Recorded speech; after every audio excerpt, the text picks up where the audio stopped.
নিখুঁত রান্নার যথাযথ স্বাদ পেতে গেলে একটু সময় তো লাগবেই। তাই কিছু কিছু রান্না যতই সহজ লাগুক না কেন বা অল্প মশলার ব্যবহার হোক না কেন, ধৈর্য ধরে বানালে পরিবেশনের প্লেটটা দেখতেও লাগে ভালো আর খেতেও লাগে সেরা। নমস্কার বন্ধুরা, আমি মনীষা টিউব কুকিং চ্যানেলে আপনাদের স্বাগত। শুরু করছি আজকের ভিডিও। স্টেপ বাই স্টেপ এবং অল্প মশলা সহযোগে সুগন্ধি বাসমতি চালের ঝরঝরে প্রন পোলাও বা চিংড়ি পোলাও। প্রন পোলাও বা চিংড়ি পোলাও বানানোর জন্য আমি নিয়েছি এখানে medium grain basmati rice 4 cup.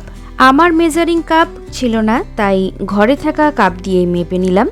ভালো করে জল দিয়ে ধুয়ে 20 থেকে 25 মিনিট জলে ভিজিয়ে রাখবো এই চালটাকে। 4 কাপ চাল মানেই 400 গ্রাম। এতে মোটামুটি 4 থেকে 5 জনকে অনায়াসেই পরিবেশন করা যাবে। অনেকেই এই রেসিপিটা করার জন্য বাসমতি চালের পরিবর্তে গোবিন্দভোগ বা কামিনী ভোগ চালও ব্যবহার করে থাকেন। চালটা জলে ভিজুক, চলুন অন্যদিকে চিংড়ি ম্যারিনেশন করে নিই। আমি এখানে 400 গ্রাম চালের জন্য 250 গ্রাম চিংড়ি নিয়েছি। চিংড়ির মাথা এবং পিঠ থেকে সব নোংরা বের করে নিয়েছি। প্রথমে দিচ্ছি 1 পিঞ্চ হলুদ গুঁড়ো, 1/4 টিস্পুন আদা বাটা, 1/4 টিস্পুন রসুন বাটা, স্বাদ মতো লবণ আর খুবই সামান্য রেড চিলি পাউডার। আপনারা ঝালের জন্য গোলমরিচের গুঁড়ো ব্যবহার করতে পারেন। চিংড়ি পোলাও বিভিন্ন জন বিভিন্ন পদ্ধতিতেই বানান, তবে আমার স্টেপটা ফলো করলে খুব সহজ লাগবে এবং রান্নাটা হবে পারফেক্ট। একটি প্যানে 15 ml সর্ষের তেল এবং 1 চা চামচ ঘি গরম করতে দিলাম। রান্নাটা পুরোটা সর্ষের তেলে এবং ঘিতে রান্না হবে, সাদা তেল ব্যবহার হয় না এতে। ম্যারিনেট করা চিংড়িটা গরম তেলের মধ্যে দিয়ে দিলাম।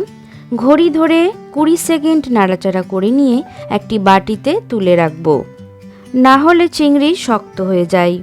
মাঝে সামান্য গরম মশলার গুঁড়ো ছড়িয়ে দিয়েছিলাম, ফ্লেভারটা যাতে আরও ভালো হয়।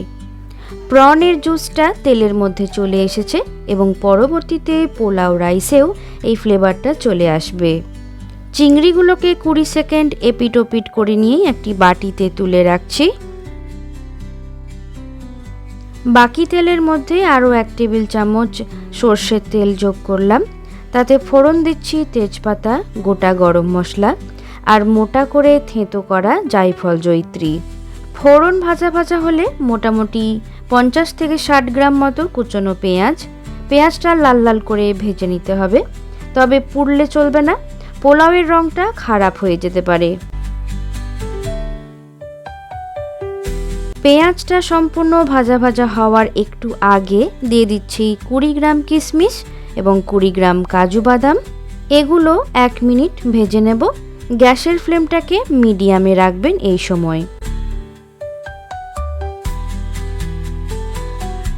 পেঁয়াজ কুচি ভাজা হয়ে গেছে, দিয়ে দিচ্ছি 1/2 টিস্পুন রসুন বাটা, 1/2 টিস্পুন আদা বাটা, 1 চা চামচ ধনে গুঁড়ো, 1/2 চা চামচ জিরে গুঁড়ো। এই রান্নায় ফ্লেভার থাকবে, কিন্তু মশলা পরিমাণে কম ব্যবহার করতে হবে। টমেটো কুচি ব্যবহার করবেন না, এতে পোলাওয়ের চাল ঝরঝরে থাকে না। আমি এখানে টমেটো কেচাপ ব্যবহার করলাম, যাতে মশলার স্বাদও পাওয়া যায় আবার বেশি মশলা ভাব না থাকে। মশলা বেশি শুকনো দেখালে সামান্য নারকেলের দুধ দেবেন আর কষাতে থাকবেন। মশলা কষানো হয়ে গেছে, এবার ভিজিয়ে জল ঝরিয়ে রাখা চালটাকে দিয়ে দিচ্ছি এর মধ্যে।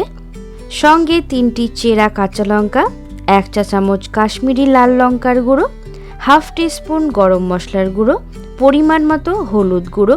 সব কিছু মিশিয়ে 7 থেকে 8 মিনিট মিডিয়াম ফ্লেমে চালটাকে ভেজে নিতে হবে। বন্ধুরা, আমার রেসিপিগুলো কেমন লাগছে অবশ্যই কমেন্ট বক্সে কমেন্ট করে জানাবেন। ভালো লাগলে লাইক, শেয়ার এবং চ্যানেলটা সাবস্ক্রাইব করার অনুরোধ রইল। কথা বলতে বলতে চাল ভাজা হয়ে গিয়ে একটা হয়ে গেছে দেখুন। এই সময় চাল থেকে সুগন্ধ বেরিয়ে আসবে, তাহলেই বুঝে নেবেন চাল ভাজা হয়ে গেছে। 7 থেকে 8 মিনিট হয়ে গেছে। গরম জল যোগ করছি। 400 গ্রাম চালের জন্য দ্বিগুণ জল যোগ করতে হবে।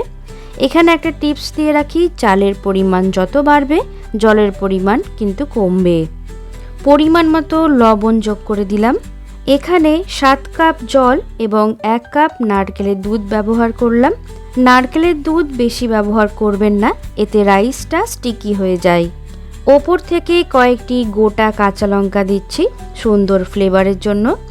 গ্যাসের হাই ফ্লেমে পোলাওটাকে ফুটতে দিন 5 থেকে 7 মিনিট। চালটা মাঝে মধ্যে ওপর নিচ করে দেবেন।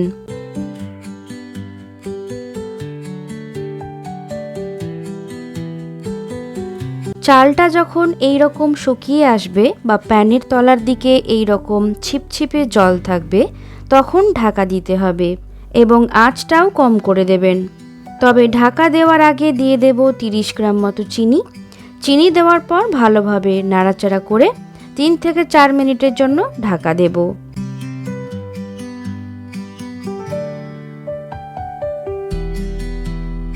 তিন থেকে 4 মিনিট পর ঢাকনা সরিয়ে ভেজে রাখা চিংড়ি দিয়ে দেব। চিংড়ির জলটা বাদ দেবেন না, ফ্লেভারটা আরও বাড়বে। ওপর থেকে সামান্য গরম মশলার গুঁড়ো ছড়িয়ে দিলাম। 2 চা চামচ ঘি দিয়ে ঢাকনা বন্ধ করে দিতে হবে। এতে ভেতরের গরমেই চিংড়িটা পুরোটা রান্না হয়ে যাবে। এই সময় ফ্লেমটাকে একেবারে লোয়ে করে দেবেন। ওপর থেকে ধনেপাতা কুচি ছড়িয়ে দিয়ে রান্নাটা প্রায় শেষের দিকে।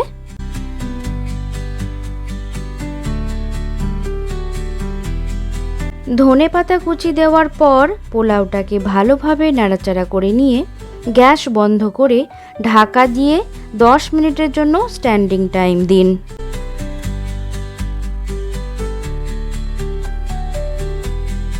পোলাও হবে একদম ঝরঝরে, দেখুন এই রকম। জলে দেওয়ার পর পোলাওয়ের চালটা মোট 15 মিনিট রান্না করতে হবে, তার বেশি কিন্তু নয়। তাহলে বন্ধুরা তৈরি হয়ে গেল আমাদের আজকের রেসিপি প্রন পোলাও বা চিংড়ি পোলাও। এটি আপনারা শুধু মুখেও খেতে পারেন অথবা যে কোনো গ্রেভি বা রায়তা দিয়েও খেতে পারেন। আজকের মতো বিদায় নিচ্ছি, ভালো খান, সুস্থ থাকুন, টাটা।